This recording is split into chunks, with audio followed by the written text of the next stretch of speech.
जो इन्होंने खराब किया, वही प्रशांत किशोर जी अब आमरण अनशन पर बैठ चुके हैं बच्चों को और बीपीएससी अभ्यर्थियों को न्याय दिलाने के लिए। आमरण अनशन सर कब तक जारी रहेगा? बाई डेफिनेशन कब तक जारी रहेगा? जब तक जिंदा है तब तक जारी नहीं, तो सरकार के लोग आएंगे, प्रशांत किशोर को हटाएंगे, कुछ लोग कहेंगे कि प्रशांत किशोर भगौड़ा है, आंदोलन को जो है वो गलत बताकर चलेगा। जी शांतिपूर्वक बैठे हुए हैं, अनशन पर बैठे हुए हैं, इसलिए बैठे हुए हैं कि बिहार के युवाओं के साथ जो अन्याय है जी, पिछले 10 साल नहीं तो आपको 29 तारीख को दिया है, आपको भगौड़ा घोषित कर दिया गया। 29 तारीख को छात्र संसद में आए जी, हमारा अपना काम करने का एक तरीका जी, लोकतांत्रिक तरीके।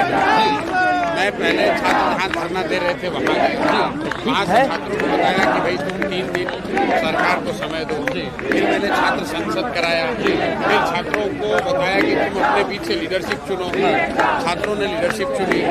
फिर आज हम लोग उन्हीं छात्र लीडर्स के साथ यहाँ बैठे हुए हैं और लोकतांत्रिक जो भी हम लोग के पास उपाय है वो सारा उपाय करेंगे। नहीं तो आपको लग रहा है कि आयोग आपकी बात मान लेगा, क्योंकि आप आयोग कौन होता है? हम आयोग के लिए बैठे हुए सरकार से डायरेक्ट टकरा रहे हैं। हमारी लड़ाई सरकार से जी।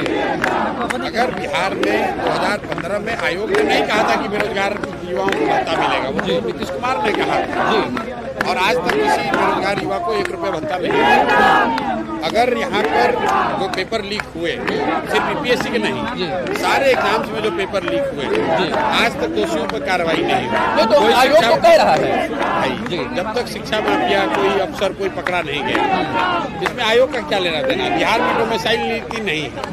डोमिसाइल नहीं होने की वजह से आधे से ज्यादा जॉब दूसरे राज्य के लड़कों को मिल रहा है, इसमें आयोग का क्या लेना देना है? ये तो नीतीश कुमार का मामला है, सरकार का मामला है, और हम लोग की लड़ाई बिहार के युवाओं के साथ हो रहे अन्याय, जो सरकार जो सरकारी हो गई है, भूमि बहरी हो गई है, उनको जगाने के लिए बैठे। अभी तक सरकार की तरफ से किसी ने बात करने का प्रयास किया? लग जाएगा आप अपने अवसर पर है, उसका दायित्व बनता है कि आप जो है इस देश को स्वतंत्र नागरिक है जो है तो आप वो बात करें ताकि आप इस आमरण अनशन को तोड़ सके। क्यों अभी तो हमने शुरू किया है, सरकार अपना निर्णय लेगी।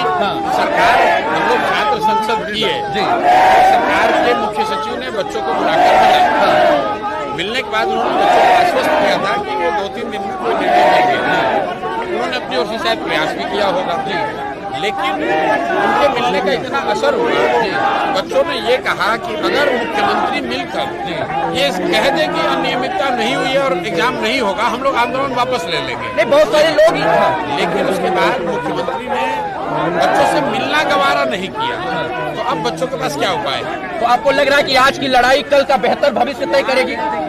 नहीं, पिछले 10 साल से जो हो रहा है, पिछले 3 वर्षों में 87 धरना प्रदर्शन और मार्च पर लाठीचार्ज हुआ।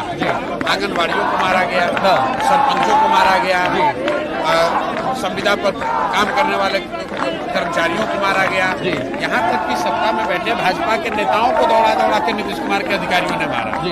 जब कोई नीतीश कुमार के सामने खड़ा नहीं हो रहा है, किसी को तो खड़ा होना पड़ेगा। मतलब मारना संविधान में जो है आसान हो गया है। अब कोई भी अगर धरना कर रहा है, प्रदर्शन कर रहा है, आंदोलन कर रहा है, तो उसको मारो, दूर भगाओ। ये नीतीश कुमार का जो चरित्र है उसको दिखाता है कि ये आदमी समाजवाद की बात करते हैं, गांधी का नाम लेते हैं, लेकिन इनके अंदर लोकतंत्र के लिए, लोकतांत्रिक मूल्यों के लिए कोई सम्मान नहीं है। कोई भी व्यक्ति जो धरना पे बैठा है या अपनी बात कहने आया है, जो आदमी उससे मिलता तक नहीं है, बिहार के बच्चों से जो मिलना नहीं चाहता है, वो बिहार का मुखिया कैसे हो सकता है? अरेस्ट होने का डर नहीं है? क्या डर है? हाउस अरेस्ट होने का डर नहीं है? क्या डर? यहाँ से भगाए जाने का डर नहीं है? ऐसा है, हम कोई चोरी बदमाशी किए नहीं, बिल्कुल नहीं, कोई भ्रष्टाचार किए नहीं, बिल्कुल नहीं, किसी को मारे नहीं जी नहीं, तो हमको क्या अरेस्ट करोगे? किस बात पर अरेस्ट करोगे? आप बहुत करोगे तो अपने बलपूर्वक हमको उठा के यहाँ से ले जाओगे जी। कितने देर तक रखोगे वहाँ? फिर मैं वहाँ से उठूंगा, फिर बैठ जाऊंगा। बहुत सारे भाई यहाँ नहीं बैठूंगा, दूसरे जगह बैठ जाऊंगा जी। बिहार में बच्चों को नीतीश कुमार की सरकार ने दौड़ा कर मारा, तो क्या बच्चे भाग गए? उस दिन भागे, फिर आ गए अगले दिन। तो क्या चाहते हैं इन बच्चों से, क्या आग्रह करना चाहते हैं? कुछ नहीं, बच्चों से आग्रह यही कर रहे हैं कि शांतिपूर्ण तरीके से, लोकतांत्रिक तरीके से अपने अधिकार के लिए जगिए, खड़े हुए। सिर्फ बच्चों से नहीं, पूरे बिहार के लोगों से कहना चाहते हैं, अगर अपने और अपने बच्चों का बेहतर भविष्य चाहते हो तो अपने अधिकारों के लिए खड़े होइएगा, तभी अधिकार मिलेगा।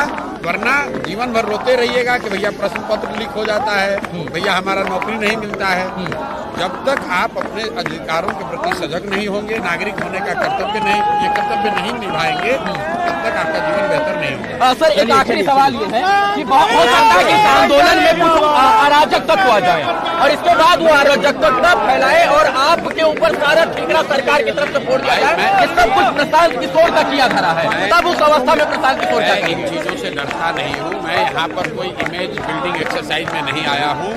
पिछली बार मैं आया था, मेरे जाने के बाद, मेरे जाने के 1 घंटे के बाद पुलिस ने लाठीचार्ज किया और समाज के एक वर्ग ने प्रयास किया ये बताने का कि प्रशांत किशोर छोड़कर चले गए। हाँ, बहुत सारे लोगों ने कहा राजनीति करने आए थे, चेहरा चमकाने आए थे और अब भाग गए, चेहरा चमक गया। ऐसा है, मैं इन बातों की चिंता नहीं करता हूँ। मैं इसलिए इन बच्चों के साथ खड़ा हूँ क्योंकि मुझे लगता है कि इनके साथ अन्याय हुआ।